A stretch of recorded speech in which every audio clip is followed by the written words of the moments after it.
فلا هادي له وأشهد أن لا إله إلا الله وحده لا شريك له وأشهد أن محمدا عبده ورسوله أرسله بالهدى ودين الحق ليظهره على الدين كله ولو كره المشركون اللهم صل على محمد وعلى آل محمد كما صليت على إبراهيم وعلى آل إبراهيم إنك حميد مجيد اللهم بارك على محمد وعلى آل محمد كما باركت على إبراهيم وعلى آل إبراهيم إنك حميد مجيد أما بعد فإن خير الحديث كتاب الله وخير الهدي هدي محمد صلى الله عليه وسلم وشر الأمور محدثاتها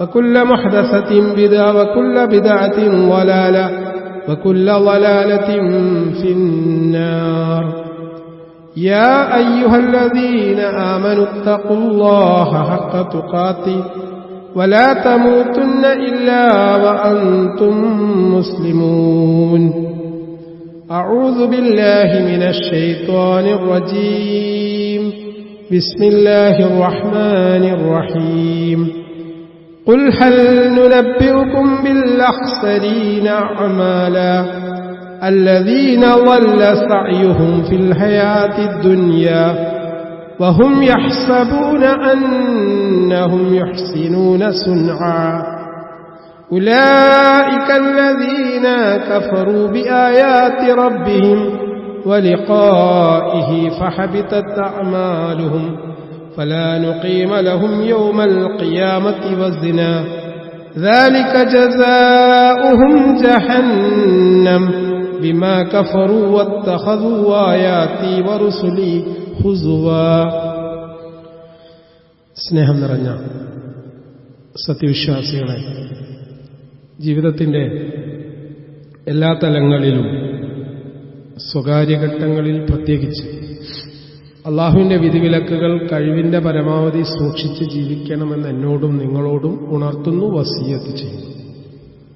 അള്ളാഹു സുബ്ഹാനഹു വ തആല നമുക്ക് ഓരോരുത്തർക്കും അതിനുള്ള തൗഫീഖ് പ്രദാനം ചെയ്യുമാറാവട്ടെ. സഹോദരങ്ങളെ, ഒരു മനുഷ്യന്റെ ജീവിതത്തിലെ ഏറ്റവും സുപ്രധാനമായ കാര്യമാണ് അവന്റെ ഈമാൻ അല്ലെങ്കിൽ അവന്റെ ഇസ്ലാം എന്ന് പറയും. ഈ ഈമാൻ നഷ്ടപ്പെടുന്ന ഒരുപാട് കാര്യങ്ങൾ പ്രവാചകൻ സല്ലല്ലാഹു അലൈഹി വസല്ലം നമ്മെ പഠിപ്പിച്ചിട്ടുണ്ട്. നമ്മളൊക്കെ തന്നെ വലിയ പ്രതീക്ഷയോടുകൂടി ഉറപ്പായിട്ടും എനിക്ക് സ്വർഗം ലഭിക്കും എന്ന ആഗ്രഹത്തോടുകൂടി, കാഴ്ചപ്പാടോടുകൂടി ജീവിക്കുന്നുണ്ട്, പ്രവർത്തിക്കുന്നുണ്ട്. എന്നാൽ മരണത്തിന് ശേഷം വരാനിരിക്കുന്ന ലോകത്ത് നമ്മൾ ചെയ്ത പ്രവർത്തനങ്ങൾ നിഷ്ഫലമാകുന്ന, നിരർത്ഥകമാകുന്ന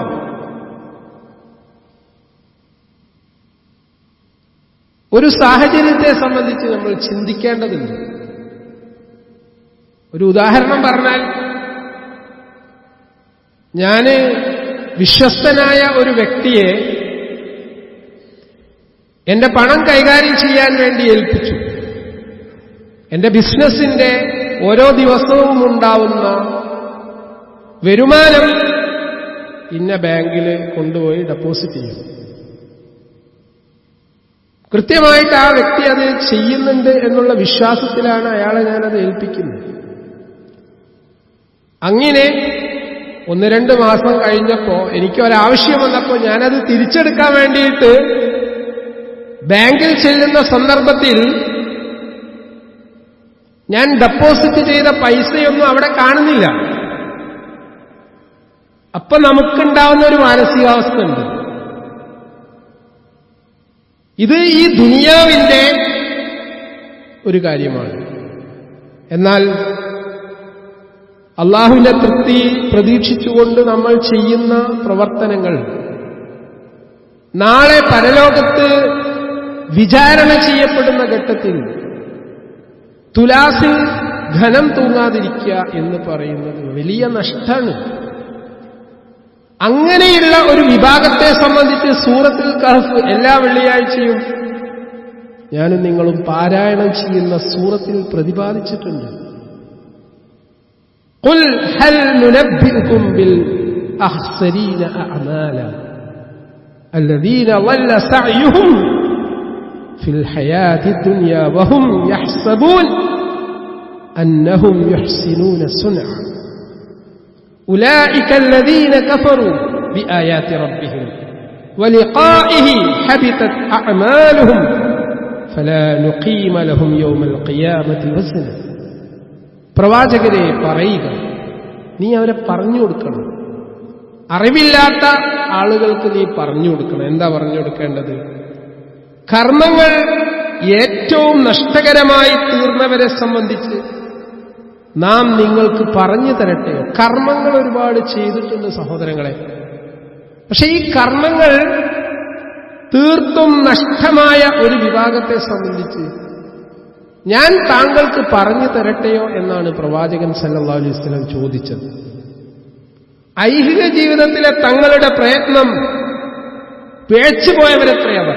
ഒരു വിഭാഗം ആളുകൾ ഒരുപാട് അധ്വാനിച്ചിട്ടുണ്ട്, ഒരുപാട് ജോലി ചെയ്തിട്ടുണ്ട്, ഒരുപാട് അമലുകൾ ചെയ്തിട്ടുണ്ട്. പക്ഷേ നാളെ പരലോകത്തെത്തുന്ന ഘട്ടത്തിൽ ആ അമലുകൾ നിഷ്ഫലമായ ലിസ്റ്റിലാണ് ഇവർ ഉൾക്കൊള്ളുക. എന്നാൽ ഈ അമൽ ചെയ്യുന്ന ആളുകൾ വിചാരിക്കുന്നത് എന്താണ്? തങ്ങൾ നല്ല പ്രവർത്തനം നടത്തിക്കൊണ്ടിരിക്കുന്നു എന്നാണ്. ഓരോ അമലും ചെയ്യുമ്പോൾ പ്രതിഫലം കിട്ടുന്ന, കൂലി കിട്ടുന്ന, അള്ളാന്റെ അടുത്ത് സ്വർഗം കിട്ടുന്ന അമലുസ്വാലിഹാത്തുകളാണ് ഞാൻ ചെയ്തുകൊണ്ടിരിക്കുന്നു എന്നവർ വിചാരിക്കുന്നത്. എന്നാൽ ഈ വിഭാഗം ആളുകൾ ആരാണ്? തങ്ങളുടെ രക്ഷിതാവിന്റെ ദൃഷ്ടാന്തങ്ങളിലും അവനെ കണ്ടുമുട്ടുന്നതിലും വിശ്വസിക്കാത്തവരാണ്. അള്ളാന്റെ ദൃഷ്ടാന്തങ്ങളിൽ വിശ്വാസമല്ല, അള്ളാഹിനെ കണ്ടുമുട്ടുന്നതിൽ വിശ്വാസമില്ല. പക്ഷെ ഒരുപാട് സൽപ്രവർത്തനങ്ങൾ എന്നുള്ള പേരിൽ അവർ ചെയ്തുകൊണ്ടിരിക്കുന്നു. ഈ വിഭാഗം ആളുകൾ നാളെ നഷ്ടക്കാരിൽപ്പെട്ടവരാണ് എന്നാണ് വിശുദ്ധ ഖുർആൻ ഉണർത്തുന്നത്. അതിനാൽ അവരുടെ കർമ്മങ്ങൾ നിഷ്ഫലമായി പോയിരിക്കുന്നു.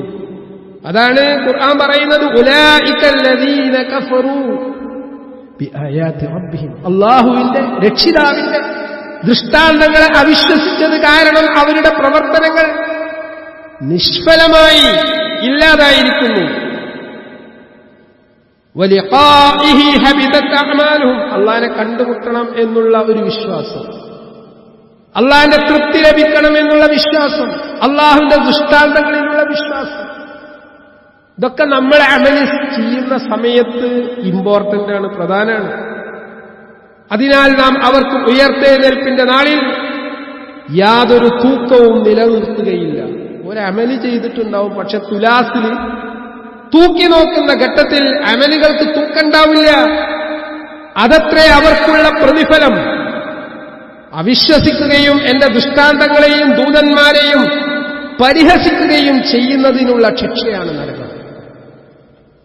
അപ്പോ ഈമാൻ നഷ്ടപ്പെടുത്തുന്ന, നമ്മുടെ കർമ്മങ്ങൾ നിഷ്ഫലമാകുന്ന, ഇസ്ലാമിനെ തകർത്ത് കളയുന്ന ഒരുപാട് കാര്യങ്ങളുണ്ട്. അതിൽ ഏറ്റവും പ്രധാനപ്പെട്ട കാര്യം എന്താണ് സഹോദരങ്ങളെ? വിശുദ്ധ ഖുർആൻ ഉണർത്തുന്നു, അൽ അവ്വലു അശ്ശിർകു ഫി ഇബാദത്തില്ലാഹ്. നമ്മുടെ അമലുകളെ തകർത്ത് കളയുന്ന, നമ്മുടെ ഈമാനിനെ നശിപ്പിച്ചു കളയുന്ന, നമ്മുടെ ഇസ്ലാമിനെ ഇല്ലാതാക്കുന്ന ഒന്നാമത്തെ കർമ്മം അശ്ശിർകു ഫി ഇബാദത്തില്ലാഹ്, അല്ലാഹുവിനെ ഇബാദത്ത് എടുക്കുന്നതിൽ. ബഹുദൈവാരാധന കടന്നു വരിക എന്നുള്ളതാണ് ഏറ്റവും വലിയ പാതകം. ഞാൻ വിശ്വാസിയാണ്, ഞാൻ മുസ്ലിമാണ്, ഈമാനുള്ള ആളാണ്, ഞാൻ പറഞ്ഞിട്ട് കാര്യമല്ല. എന്റെ വിശ്വാസത്തിൽ മാലിന്യം കലരാതിരിക്കാൻ ഞാൻ പ്രത്യേകം ശ്രദ്ധിക്കണം. ഇന്നല്ലാഹ ലാ യഗ്ഫിറു അൻ യുശ്റക ബിഹി വയഗ്ഫിറു മാ ദൂന ദാലിക ലിമൻ യശാ. വിശുദ്ധ ഖുർആൻ പറയാണ്, തീർച്ചയായും അല്ലാഹു സുബ്ഹാനഹു വ തആല അവന് പങ്കു ചേർക്കുന്നത് ഒരിക്കലും പുറത്തു. അല്ലാത്ത പാപങ്ങളൊക്കെ അല്ല പുറത്ത് തന്നേക്കാം. ലിമൻ യശാ, അവൻ ഉദ്ദേശിക്കുന്നത്. അപ്പൊ നമ്മൾ ഉറപ്പുവരുത്തണം, എന്റെ ജീവിതത്തിൽ, സ്വകാര്യ ജീവിതത്തിലും പരസ്യ ജീവിതത്തിലും അള്ളാഹുവിന് പങ്കുകാരെ സ്വീകരിക്കുന്ന ഒരു കർമ്മവും വരുന്നില്ല എന്ന് ഞാൻ ഉറപ്പുവരുത്തണം. മൻ യുശ്രിക് ബില്ലാഹ്, മറ്റൊരായത്തിൽ അള്ളാഹ് പറയണം, മൻ യുശ്രിക് ബില്ലാഹ് ഫഖദ് ഹറമല്ലാഹു അലൈഹിൽ ജന്ന വമഅവാഹു നാർ വമാ ലിസ്സാലിമീന മിൻ അൻസാർ. ആരെങ്കിലും അള്ളാഹുവിൽ ശിർക്ക് വെക്കുന്നുണ്ടെങ്കിൽ, അള്ളാഹ്ക്ക് തുല്യനായിട്ട് മറ്റൊരു വ്യക്തിയുണ്ട്, മറ്റൊരു സൃഷ്ടാവുണ്ട്, അള്ളാഹുവിന് പങ്കുകാരനുണ്ട്, അള്ളാഹുവിലേക്ക് എത്തിച്ചേരാൻ വേണ്ടി, അള്ളാഹുവിലേക്ക് അടുക്കാൻ വേണ്ടിയിട്ട് മറ്റൊരു സൃഷ്ടിയുടെ ആവശ്യമുണ്ട്. ഇതൊക്കെ അള്ളാഹുവിന്റെ അസ്തിത്വത്തിൽ, അള്ളാഹുവിന്റെ അസ്ലില് മായം ചേർക്കണം. അള്ളാഹു ഏകനാണ്. ഖുൽ ഹുവല്ലാഹു അഹദ്, അള്ളാഹു സമദ്. വളരെ വ്യക്തമായിട്ട് വിശുദ്ധ ഖുർആൻ സുൽസുൽ ഖുർആൻ എന്ന പേരിൽ പറഞ്ഞു തന്ന സൂറത്താണ് സൂറത്തുൽ ഇഖ്ലാസ്. ആ ചെറിയ സൂറത്തിൽ അള്ളാഹു ആരാണ് എന്ന് കൃത്യമായി പരിചയപ്പെടുത്തുന്നുണ്ട്. അതുകൊണ്ട് മൻ യുശ്രിക് ബില്ലാഹ്, സഹോദരങ്ങളെ, ആരെങ്കിലും അള്ളാഹുവിൽ പങ്കുകാരെ വെക്കുകയാണെങ്കിൽ ഫഖദ് ഹറമല്ലാഹു അലൈഹിൽ ജന്ന, സ്വർഗ്ഗം ഹറാമായി. ഇനി എത്ര വലിയ ആളാണെങ്കിലും അള്ളാഹ്ക്ക് പങ്കുകാരെ സ്വീകരിക്കാൻ പാടില്ല. പ്രവാചകൻ സല്ലല്ലാഹു അലൈഹി വസല്ലം പഠിപ്പിച്ചതുപോലെ അള്ളാഹുവിന് വഖാറത്ത് നൽകിക്കൊണ്ടാണ്, അള്ളാഹ്ക്ക് ഗൗരവം നമ്മൾ കൊടുക്കണം. വമാ ഖദറുല്ലാഹ ഹഖ ഖദ്രി, എന്താണ് കൂട്ടരെ നിങ്ങൾ അള്ളാഹ്ക്ക് കൊടുക്കേണ്ട ഒരു ഗൗരവം, വഖാറത്ത് നൽകാത്തത് എന്ന് ഖുർആൻ ചോദിക്കുന്നു. വമാ ലിസ്സാലിമീന മിൻ അൻസാർ, അക്രമികളായ ആളുകൾക്ക് സഹായികളായിട്ട് ആരുമില്ല എന്നാണ് ഏറ്റവും വലിയ അക്രമം. ഇന്ന ശിർക ലളുൽമുൻ അളീം, ഏറ്റവും വലിയ അക്രമം എന്ന് പറഞ്ഞാൽ അള്ളാഹുവിനെ ശിർക്ക് ചെയ്യുക എന്നുള്ളതാണ്. അപ്പൊ അത് വരാതിരിക്കാൻ ശ്രദ്ധിക്കണം. ഖബറിനും ജിന്നിനും അറവ് നടത്തുന്നവരെ പോലെ അള്ളാഹു അല്ലാത്തവരുടെ പേരിൽ അറവ് നടത്തുന്ന ആളുകളുണ്ട്. ബദരീങ്ങൾക്ക് വേണ്ടി, ശുഹദാക്കൾക്ക് വേണ്ടി, ഇന്ന തങ്ങൾക്ക് വേണ്ടി, ഇന്ന ജാറത്തിന് വേണ്ടി. ഇതൊക്കെ പുരോഹിതന്മാര് മനുഷ്യനെ ചെയ്യിപ്പിക്കുകയാണ്. പിശാച് പ്രേരിപ്പിച്ചുകൊണ്ടാണ് ഈ പണി ചെയ്യുന്നത്. അള്ളാഹുവിന്റെ തൃപ്തി കിട്ടാൻ വേണ്ടി മാത്രമേ നമ്മൾ ബലി നടത്താൻ, അറവ് നടത്താൻ പാടുള്ളൂ. അത് നമ്മൾ മനസ്സിലാക്കേണ്ട കാര്യമാണ്. വിശുദ്ധ ഖുർആനിന്റെയും തിരുസുന്നത്തിന്റെയും അധ്യാപനമാണ് ഞാൻ മിമ്പറിൽ വെച്ച് പറയുന്നത്. ബദരീങ്ങൾക്ക് വേണ്ടിയിട്ട് അറവ് നടത്തുമ്പോ അള്ളാഹിന്റെ തൃപ്തിയല്ല കിട്ടുന്നത്, അള്ളാഹുവിന്റെ ശിക്ഷയാണ് കിട്ടാൻ പോകുന്നത്. ഇനി രണ്ടാമത്തെ വിഷയം എന്താണ്? അള്ളാഹുവിനും തനിക്കുമിടയിൽ മധ്യവർത്തികളെ നിശ്ചയിക്കുക. അള്ളാഹുവിലേക്ക് ഡയറക്റ്റായിട്ട് അങ്ങോട്ട് ചെല്ലാൻ പറ്റൂല, അള്ളാഹ് എന്നെ പരിഗണിക്കില്ല എന്നുള്ള ഒരു വിശ്വാസം വിശ്വാസിക്കുണ്ടാവാൻ പാടില്ല.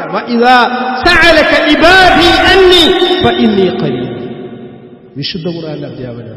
പ്രവാചകരെ, അങ്ങയോട് എന്നെക്കുറിച്ച് ഒരു ചോദിച്ചാൽ നീ അവർക്ക് പറഞ്ഞു കൊടുക്കണം, ഞാൻ അവർക്ക് സമീപസ്ഥനാണ്, അടുത്തവനാണ്. ചോദിക്കുന്ന ആള്, വിളിച്ച് പ്രാർത്ഥിക്കുന്ന ആള് എന്നെ വിളിച്ച് പ്രാർത്ഥിച്ചാൽ ഞാൻ അയാൾക്ക് ഉത്തരം നൽകും. അപ്പോ എനിക്ക് സമീപസ്ഥനായ, എന്റെ ഖണ്ഡനാടിയേക്കാൾ എനിക്ക് സമീപസ്ഥനായ അള്ളാഹുവോട് മാത്രമേ അള്ളാഹിനോട് മാത്രമേ ചോദിക്കാൻ പാടുള്ളൂ, അള്ളാഹിനോട് മാത്രമേ സഹായം ചോദിക്കാൻ പാടുള്ളൂ. മൻ ജഅല ബൈനഹു വബൈനല്ലാഹി വസാഇതൻ യദ്ഊഹും വയസ്അലുഹും വയതവക്കലു അലൈഹിം ഫഖദ് കഫറ ഇജ്മാഅ.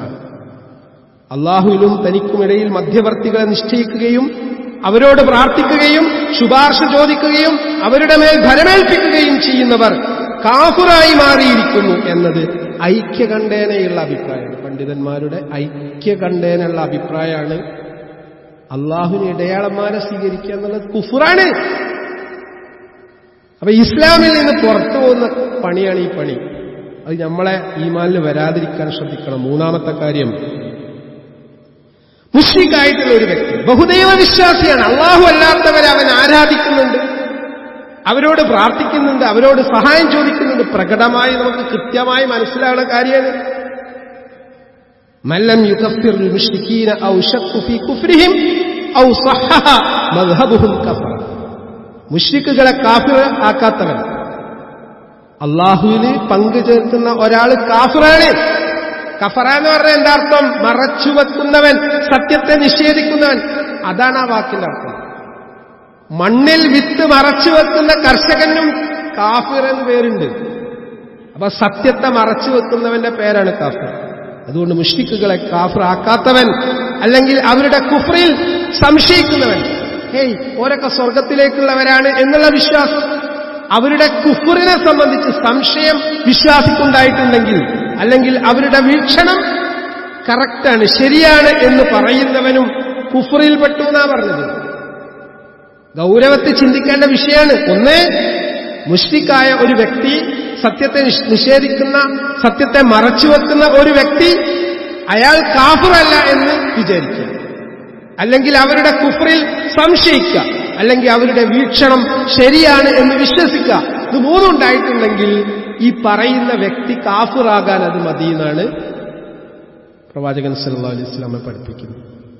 നാലാമത്തെ കാര്യം, നബിയുടേതല്ലാത്ത മാർഗമാണ് നബിയുടെ മാർഗത്തെക്കാൾ പൂർണ്ണമെന്ന് വല്ലവരും വിശ്വസിക്കുകയാണെങ്കിൽ, അഷ്ഹദു അല്ലാ ഇലാഹ ഇല്ലല്ലാഹ് വ അഷ്ഹദു അന്ന മുഹമ്മദർ റസൂലുള്ളാഹ്. കലിമത്ത് തൗഹീദിന്റെ രണ്ട് ഭാഗങ്ങളാണത്. അല്ലാഹു അല്ലാതെ ആരാധനക്കർഹനായിട്ട് ആരും തന്നെ ഇല്ല എന്നുള്ള പ്രഖ്യാപനമാണ് ആദ്യം നമ്മൾ പ്രഖ്യാപിക്കുന്നത്. രണ്ടാമത്തെ പ്രഖ്യാപനം വ അഷ്ഹദു അന്ന മുഹമ്മദർ റസൂലുള്ളാഹ്. മുഹമ്മദ് സല്ലല്ലാഹു അലൈഹി വസല്ലം അല്ലാഹുവിന്റെ പ്രവാചകനാണെന്ന് വെറുതെ ബടായി പറഞ്ഞിട്ട് കാര്യമല്ല. ആ വിശ്വാസം, ഈമാൻ, അദ്ദേഹത്തിന്റെ ചര്യ ഇത്തിബാഅ് ചെയ്യുക എന്നുള്ളത്, അനുധാവനം ചെയ്യുക, അതനുസരിച്ച് ജീവിക്കുക എന്നുള്ളത് എന്റെയും നിങ്ങളുടെയും ബാധ്യതയാണ്. അതുകൊണ്ട് നബിയുടേതല്ലാത്ത മാർഗമാണ് നബി സല്ലല്ലാഹു അലൈഹി വസല്ലമയുടെ സുന്നത്തിനേക്കാൾ, മാർഗത്തെക്കാൾ പൂർണ്ണമെന്ന് വല്ലവനും വിശ്വസിക്കുന്ന പക്ഷം, അല്ലെങ്കിൽ നബിയുടേതല്ലാത്ത വിധിക്കുന്ന നബിയുടെ വിധിയേക്കാൾ നല്ലത് മറ്റുള്ളവരുടെ വിധിയാണെന്ന് ആരെങ്കിലും വിശ്വസിക്കുകയാണെങ്കിൽ അയാളും ആ കുഫറിലേക്ക് നീങ്ങി. ഗൗരവമുള്ള വിഷയമാണ്. അല്ലാഹും റസൂലും നിങ്ങളോടൊരു കാര്യം ഉണർത്തിക്കഴിഞ്ഞാൽ ഒരു ഹെറജും കൂടാതെ, ഒരു സംശയവും കൂടാതെ, ഒരു വിമിഷ്ടവും കൂടാതെ അതിനെ സ്വീകരിക്കുക എന്നുള്ളത് നമ്മുടെ ഈമാനിന്റെ ഭാഗമാണ്. അത് സംശയിക്കാൻ പാടില്ല. അല്ലാഹു അവന്റെ റസൂലും നിങ്ങൾക്കൊരു കാര്യം വിധിച്ചു കഴിഞ്ഞാൽ ഇഷ്ടത്തോടുകൂടി, താല്പര്യത്തോടുകൂടി, തൃപ്തിയോടുകൂടി അതിനെ നമ്മൾ സ്വീകരിക്കണം. സ്വീകരിച്ചിട്ടില്ലെങ്കിൽ നമ്മൾ കോലം മാറും. അഞ്ചാമത്തെ വിഷയം, റസൂൽ സല്ലല്ലാഹു അലൈഹി വസല്ലം കൊണ്ടുവന്ന വല്ലതിനെയും ആരെങ്കിലും വെറുക്കുകയാണെങ്കിൽ, മൻ അബ്ഗള ശൈഅൻ മിമ്മാ ജാഅ ബിഹി റസൂൽ, അല്ലാഹുവിന്റെ പ്രവാചകൻ സല്ലല്ലാഹു അലൈഹി വസല്ലം കൊണ്ടുവന്ന കാര്യത്തെ ആരെങ്കിലും വെറുക്കുകയാണെങ്കിൽ, എന്നിട്ട് അതനുസരിച്ച് അവൻ അമൽ ചെയ്താൽ പോലും അവൻ അവിശ്വാസിയായി. ഇപ്പൊ കല്യാണത്തിന്റെ വിഷയം ആലോചിച്ച് നോക്കുന്നത്, ഒരുപാട് വേണ്ടാത്ത ആചാരങ്ങളും സംസ്കാരങ്ങളും ഇസ്ലാമിന്റെ പേരിൽ ഇങ്ങനെ ഓരോ ദിവസവും കൊണ്ടുവരികയാണ്. അള്ളാഹുവിന്റെ പ്രവാചകൻ പഠിപ്പിക്കാത്ത ആചാരങ്ങൾ, അനുഷ്ഠാനങ്ങൾ വിവാഹത്തിലേക്ക് കുന്നുകൂടുകയാണ്. എന്നിട്ട് ഇയാൾ പറയാണ് അയാമേ മുസ്ലിം, ഞാനൊരു മുസ്ലിമാണ്. എങ്ങനെ മുസ്ലിമാവുക? മുസ്ലിമാവുക എന്ന് പറഞ്ഞാൽ ആളുകൾ എന്ത് പറഞ്ഞു പറഞ്ഞില്ല എന്നുള്ളതല്ല വിഷയം. എന്റെ പ്രവാചകൻ, എന്റെ സൃഷ്ടാവായ അല്ലാഹ് എന്ത് പറഞ്ഞു, എന്ത് കൽപ്പിച്ചു, എന്ത് നിരോധിച്ചു, അതനുസരിച്ച് മാക്സിമം, പരമാവധി ഞാൻ തഖ്വയോടുകൂടി ജീവിക്കാൻ വേണ്ടി ആയെങ്കിൽ മാത്രമേ സ്വർഗം കിട്ടുള്ളൂ സഹോദരന്മാരെ. അല്ലെങ്കിൽ ഈ പണിക്ക് നമ്മൾ നിൽക്കേണ്ടതില്ല. വിശ്വാസികളുടെ അടുത്തെത്തുമ്പോൾ ഞങ്ങളെ കൂടെയാണ്, അവിശ്വാസികളുടെ കൂടെ എത്തുമ്പോൾ ഞങ്ങളെ കൂടെയാണ്. അങ്ങോട്ടും ഇങ്ങോട്ടും ചാരുന്ന ഒരു പരിപാടി ഇസ്ലാമിലില്ല. നമ്മൾ വളരെ ഗൗരവത്തിൽ കാണേണ്ടതുണ്ട്. അതുപോലെ തന്നെ റസൂൽ സല്ലല്ലാഹു അലൈഹി വസല്ലം പഠിപ്പിക്കുന്നുണ്ട്, മൻ ഇസ്തഹദ ഷൈഅൻ മിൻ ദീനി റസൂൽ ഔ ഖവാബിഹി ഔ ഇഖാബിഹി കഫർ. റസൂൽ സല്ലല്ലാഹു അലൈഹി വസല്ലമയുടെ മതത്തിലെ വല്ലതിനെയും, റസൂൽ സല്ലല്ലാഹു അലൈഹി വസല്ലം കൊണ്ടുവന്ന ദീനുൽ ഇസ്ലാമിൽ വല്ലതിനെയും ആരെങ്കിലും പരിഹസിച്ചാൽ, അല്ലെങ്കിൽ മതത്തിൽ പറയുന്ന പ്രതിഫലം, ശിക്ഷ എന്നിവയെ പരിഹസിച്ചാൽ അവൻ അവിശ്വാസിയായി. ഇസ്ലാമിന്റെ ഷിആറിൽപ്പെട്ട കാര്യമാണ് താടി വെക്കുക എന്നുള്ളത്. ചില ആളുകൾക്ക് അതൊരു അലർജിയാണ്. താടി കാണുമ്പോഴേക്ക് ഇവർക്ക് ഹയർ ഇളക്കാണ്. ആ ഹയർ ഇളക്കുമ്പോ എന്താ സംഭവിക്കുന്നത് ഒരു മനസ്സിലാക്കില്ല. അള്ളാഹുവിന്റെ പ്രിയപ്പെട്ട പ്രവാചകൻ മുഹമ്മദ് സല്ലല്ലാഹു അലൈഹി വസല്ലം അദ്ദേഹത്തിന്റെ അനുയായികളായ സഹാബയെ കിറാം ചെയ്ത പ്രബലമായ ഒരു സുന്നത്ത്, അത് കൽപ്പനയാണ്. അതനുസരിച്ച് ഇയാൾ ജീവിച്ചിട്ടില്ല എങ്കിൽ പോലും അതിനെ കളിയാക്കുക എന്നുള്ളത് അള്ളാന്റെ റസൂലിന്റെ സുന്നത്തിനെ കളിയാക്കുന്നതിന്, പരിഹസിക്കുന്നതിന് തുല്യമാണ്. ഒരു വലിയ പരിഷ്കാരികളാണ് മുസ്ലിം ഉമ്മത്തിന്റെ നേതൃത്വം അവകാശപ്പെടുന്ന ഇത്തരം ആളുകൾ.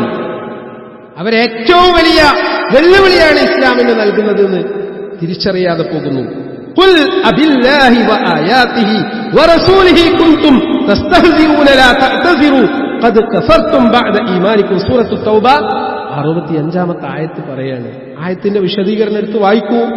പറയുക, അള്ളാഹുവെയും അവന്റെ ദൃഷ്ടാന്തങ്ങളെയും അവന്റെ ദൂതനെയുമാണോ നിങ്ങൾ പരിഹസിച്ചുകൊണ്ടിരിക്കുന്നത്? എന്താ ചോദ്യം? പറയുക, അള്ളാഹുവിനെയും അവന്റെ ദൃഷ്ടാന്തങ്ങളെയും അവന്റെ ദൂതനെയുമാണോ നിങ്ങൾ പരിഹസിച്ചുകൊണ്ടിരിക്കുന്നത്? നിങ്ങൾ ഒഴിവുകയുകളൊന്നും പറയേണ്ടതില്ല. വിശ്വസിച്ചതിന് ശേഷം നിങ്ങൾ അവിശ്വസിച്ചു കഴിഞ്ഞിരിക്കുന്നു. അള്ളാഹുവിനെ റസൂലിനെ കളിയാക്കാന്ന് പറഞ്ഞാൽ ഈമാൻ കൊണ്ടതിന് ശേഷം ഈമാൻ നഷ്ടപ്പെട്ടതിന് തുല്യമാണ് എന്നാണ് വിശുദ്ധ ഖുർആൻ നമ്മെ പഠിപ്പിക്കുന്നത്. അതുകൊണ്ട് സഹോദരങ്ങളെ, കാര്യങ്ങൾ ഗൗരവമുള്ളതാണ്. ഏഴാമത്തെ കാര്യം, മാരണം ചെയ്യുക. സിഹ്ർ വളരെ ഗൗരവമുള്ള വിഷയമാണ്, വൻപാപാണ്. അതിൽ പെട്ടതാണ് ബന്ധങ്ങൾ അകറ്റുന്നതും അടുപ്പിക്കുന്നതുമായി സിഹ്റുകൾ. ആരെങ്കിലും അത് ചെയ്യുകയോ ചെയ്യുന്നത് തൃപ്തിപ്പെടുകയോ ചെയ്താൽ അയാളും അവിശ്വാസിയായി. സിഹ്റിന് ഹഖീഖത്തുണ്ട്. അത് അള്ളാന്റെ റസൂൽ സല്ലല്ലാഹു അലൈഹി വസല്ലം പഠിപ്പിച്ചു. അള്ളാഹ് ഉദ്ദേശിക്കുന്ന ആളുകൾക്ക് സിഹ്ർ ഫലിച്ചേക്കാം. എന്നാൽ ലോകത്ത് നടക്കുന്ന മുഴുവൻ സിഹറാണ് എന്ന അതിനർത്ഥമല്ല. എന്നാൽ ബന്ധങ്ങൾ അകറ്റാൻ വേണ്ടി, അടുപ്പിക്കാൻ വേണ്ടി ഒരാൾ സിഹർ ചെയ്യുമ്പോ അതിന് സപ്പോർട്ട് ചെയ്യുക എന്ന് പറഞ്ഞാൽ സഹോദരങ്ങളെ, അത് വൻ പാപമാണ് എന്ന് റസൂൽ സല്ലല്ലാഹു അലൈഹി വസല്ലം പഠിപ്പിച്ചു. അപ്പൊ അത് ചെയ്യാൻ പാടില്ല, അത് ചെയ്യാൻ പാടില്ല. അതുപോലെ തന്നെ മുസ്ലിങ്ങൾക്കെതിരെ മുശ്രിക്കുകളെ സഹായിക്കുകയും അവരോട് സഹകരിക്കുകയും ചെയ്യുക. ഇങ്ങനെ ചെയ്യുന്നവർ അവിശ്വാസികളായി മാറും.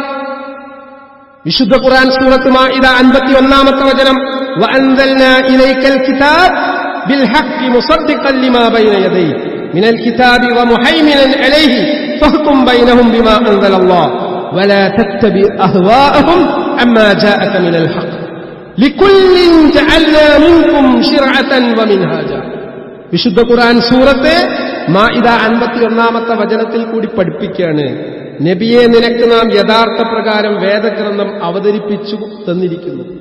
യഥാർത്ഥത്തിലുള്ള വേദഗ്രന്ഥം പ്രവാചകരെ താങ്കൾക്ക് ഞാനിതാ അവതരിപ്പിച്ചു തന്നിട്ടുണ്ട്. അതിന്റെ മുമ്പിലുള്ള വേദഗ്രന്ഥത്തെ ശരിവെച്ച് സത്യപ്പെടുത്തുന്നതായിക്കൊണ്ടും അതിൽ മേൽനോട്ടം ചെയ്യുന്നതായിക്കൊണ്ടും. അതുകൊണ്ട് അള്ളാഹു അവതരിപ്പിച്ചത് പ്രകാരം അവർക്കിടയിൽ നീ വിധിച്ചുകൊള്ളണം. അല്ലാഹ് അവതരിപ്പിച്ച ഖുർആനിന്റെ, വേദഗ്രന്ഥത്തിന്റെ, ഹദീസിന്റെ അടിസ്ഥാനത്തിൽ നീ വിധി പ്രഖ്യാപിക്കണം. നിനക്ക് വന്നിട്ടുള്ള യഥാർത്ഥത്തെ വിട്ട് അവരുടെ ഇച്ഛകളെ നീ പിൻപറ്റുകയും ചെയ്യരുത്. മുശ്രിക്കുകളുടെ, അവിശ്വാസികളുടെ ഇച്ഛകളെ നീ പിൻപറ്റാൻ പാടില്ല. നിങ്ങളിൽ എല്ലാവർക്കും തന്നെ ഓരോ നിയമ നടപടിക്രമവും ഓരോ തുറന്ന കർമ്മമാർഗവും നാം ഏർപ്പെടുത്തി തന്നിരിക്കുന്നു. ഇപ്പൊ ഞാൻ സൂചിപ്പിച്ച വിഷയം, ഇസ്ലാമിൽ നിന്ന് പുറത്തു പോകുന്ന 8ഓളം കാര്യങ്ങളാണ് ഞാൻ നിങ്ങളുടെ മുമ്പിൽ ഹദീസിന്റെയും ഖുർആനിന്റെയും അടിസ്ഥാനത്തിൽ പറഞ്ഞു വെച്ചത്. സഹോദരങ്ങളെ, അള്ളാഹുവെ സൂക്ഷിച്ച് ജീവിക്കുക. അള്ളാഹു നമ്മെ അനുഗ്രഹിക്കട്ടെ.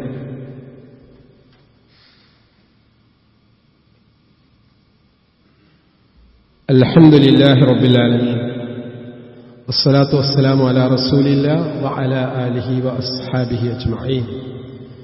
യാ അയ്യുഹല്ലദീന ആമനു തഖുല്ലാഹ ഹഖ്ക തുഖാതി വലാ തമൂതുന്ന ഇല്ലാ വഅൻതും മുസ്ലിമൂൻ. സ്നേഹം നിറഞ്ഞ സത്യവിശ്വാസികളെ, ജീവിതത്തിൽ സൂക്ഷ്മത പുലർത്തി ജീവിക്കണമെന്ന് എന്നോടും നിങ്ങളോടും ഉണർത്തുന്നു, വസിയത്ത് ചെയ്യുന്നു.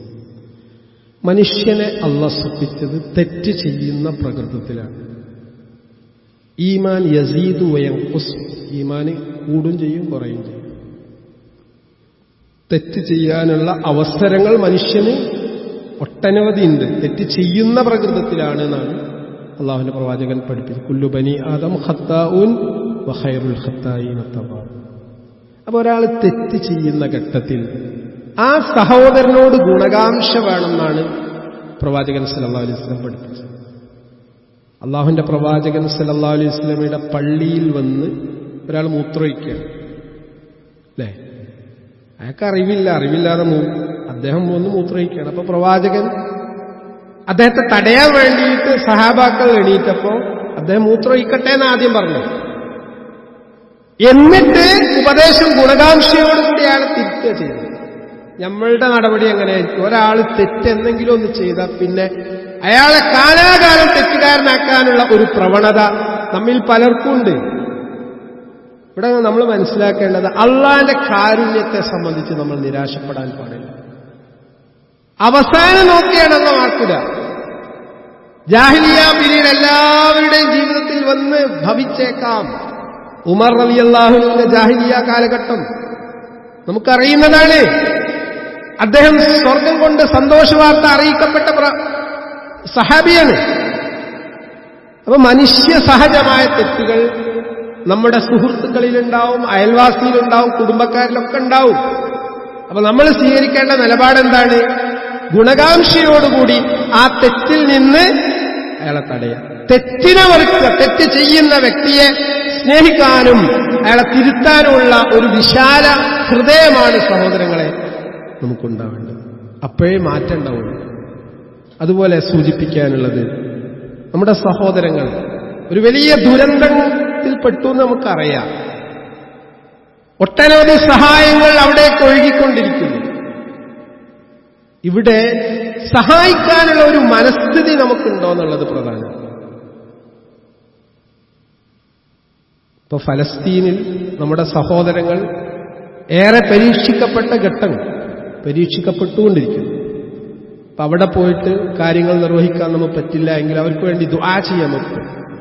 എന്നാൽ നമ്മുടെ തൊട്ട അയൽ ജില്ലയായ വയനാട് സംഭവിച്ചിരിക്കുന്ന ഈ ദുരന്തത്തിൽ നമുക്കെന്ത് ചെയ്യാൻ പറ്റും എന്ന് നമ്മൾ ചിന്തിക്കണം. സാമ്പത്തികമായ ഭദ്രതയുള്ള ആളുകൾക്ക് പണം കൊണ്ട് സഹായിക്കാനാണ് പറ്റുന്നതെങ്കിൽ പണം കൊണ്ട് സഹായിക്കണം.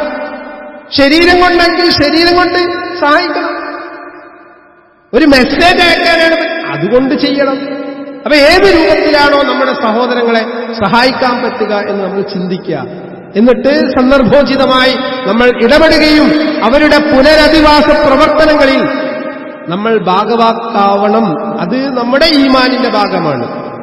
നമ്മൾ എന്ത് ചെയ്തു എന്ന് അള്ളാഹ് നിരീക്ഷിക്കുന്നുണ്ട്. അതുകൊണ്ട് കാര്യങ്ങൾ മനസ്സിലാക്കുകയും ജീവിതത്തിൽ മാറ്റങ്ങൾ കൊണ്ടുവരികയും ചെയ്യുക. അല്ലാഹു സുബ്ഹാനഹു വ തആല എല്ലാ മുസീബത്തുകളിൽ നിന്നും പരീക്ഷണങ്ങളിൽ നിന്നും നമ്മുടെ ഉമ്മത്തിനെ രക്ഷപ്പെടുത്തുകയും ഈമാനോടും ഇഖ്ലാസോടും കൂടി ജീവിക്കാനും സ്വർഗത്തിൽ പ്രവേശിക്കാനുമുള്ള മഹാഭാഗ്യം നമുക്കെല്ലാവർക്കും അല്ലാഹു നൽകി അനുഗ്രഹിക്കട്ടെ. اللهم اغفر للمؤمنين والمؤمنات والمسلمين والمسلمات الأحياء منهم والأموات إنك مجيب الدعوات يا قاضي الحاجات توفنا مسلما وألحقنا بالصالحين.